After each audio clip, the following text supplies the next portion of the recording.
lidi z našeho videa a dneska si budeme zahrát Warcraft, tak se pohodlně usaďte a jdeme na to.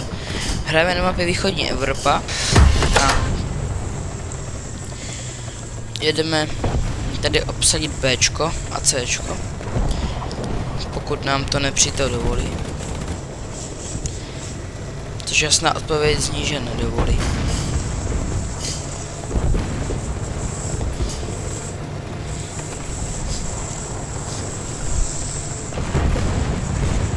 Tady budou zase jatka, jak to vidíme. No. Tyto Cčko je vždycky samý jatka. Tykr.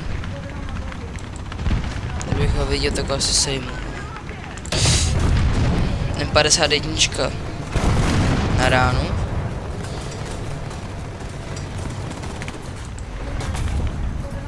Tykr taky na ránu.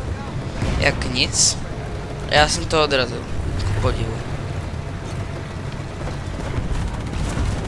Tam je něco. Taky jsem ho zničil, nice.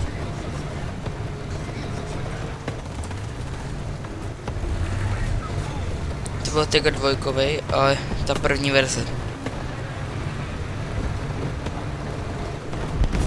To byla Porscheho věž. Pak je druhá verze a to je háčková věž a to je Henschelova věž.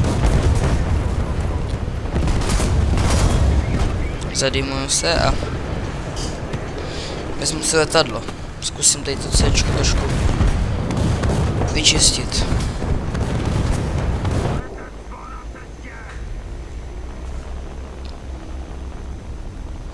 Tady můžeme vidět B17 Flying Fortress.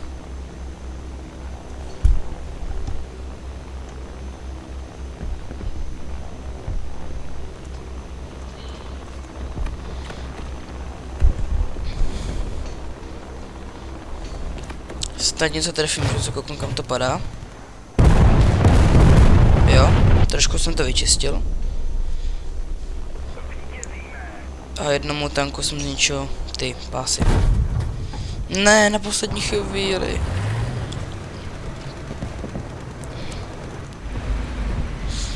Tak Cčko je vyčištěný.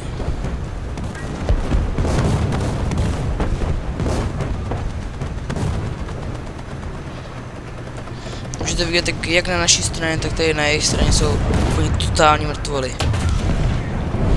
Ještě tady další přibyla. A možná ani není poslední.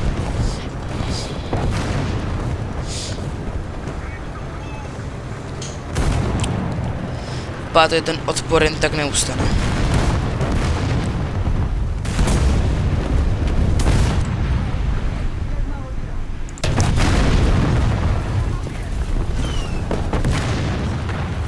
Další tank.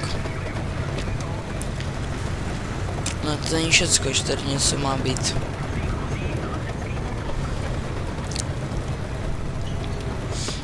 Tady to. Další. Tady ještě něco asi bude. Ale jak můžete vidět, tak tohle je úplně jako postup zatím jednoduchý. Jako nic moc těžkýho. A jestli mi tady to... tak já zkusím trefit. Tak bylo by dobré, kdyby to trefil pořádně. No, takže další tank. To už máme 9 tanků. Jak nic. Panther. A ještě jak Panther. Dočasně nezničitelný. Takže byste mi jako couvli.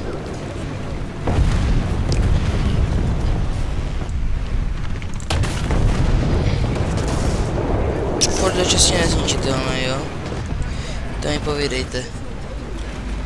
Jak dlouho může být nezničitelný? To už skončilo, ta jeho nezničitelnost, no. No jasně.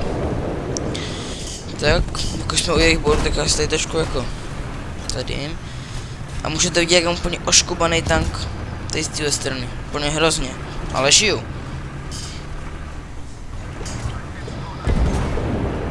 Máme tam další.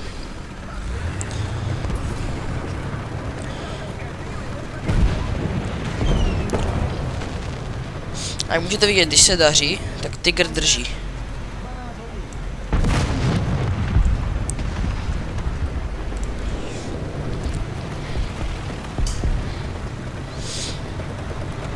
Devět kilů a to je všecko.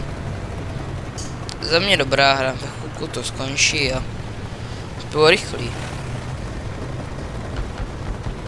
Autocečka jsou vždycky největší jatka.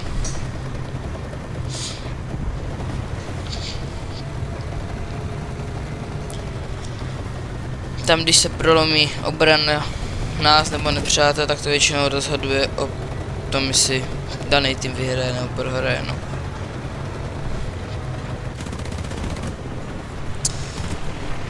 Ale tygra bych vám jako doporučil. Hlavně ten německý strom, protože Rusáci jsou dobrý potom. Až u těch vyšších tyrů jsou Rusáci dobrý. Ale jinak to jsou jako celkem špatný stroje. Takže uvidíme se u dalšího videa a zatím čau.